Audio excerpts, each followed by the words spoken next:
నేను జ్యోతి శ్రావణ్ సాయి వాళ్ళ ఫ్రెండ్ మురళిని ఇక్కడున్నాను.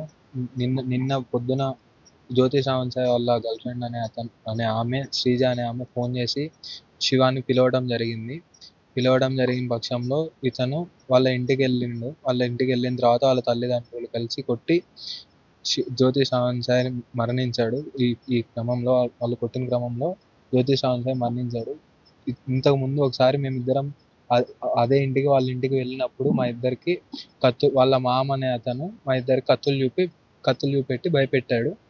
మేము ఆ రోజు నేనున్నానో ఇంకేమన్నానో ఏం మీద చెయ్యి ఏమి వేయలేదు. వాళ్ళ మామయ్య అయితే వాళ్ళ అమ్మగారు ఆ రోజు కూడా జ్యోతి శ్రావణ్ సాయిని కొట్టారు. జ్యోతి శ్రావణ్ సాయిని కొట్టి ఇవాళ పొద్దున వాళ్ళ అమ్మగారు కాల్ చేసి శివ వాళ్ళ పెద్దనాన్నకి కాల్ చేసి ఇట్లా హాస్పిటల్లో తీసుకొని అన్నట్టుగా మాట్లాడారంట. ఎందుకు పిలిచారంటే పిలిచిన పక్షం ఏమంటే నేను ఇట్లా ప్రెగ్నెంట్ అని చెప్పి పిలిపించారంట. ప్రెగ్నెంట్ని ఇంట్లో మాట్లాడదాం రా మేము మాట్లాడతాం అని చెప్పి పిలిపించారు వాళ్ళ ఇంట్లో వాళ్ళు. పిలిపించిన పక్షంలో వెళ్ళిండు. వెళ్తే ఇట్లా అయింది. ఇంత ముందు కూడా చాలా సార్లు వాళ్ళు ఎంక్వైరీ చేశారు వీళ్ళ పెద్దనాన్ని, ఎంత ఆస్తుంది ఏంది అది ఇది అని చెప్పి మాట్లాడుతూనే ఉన్నారు.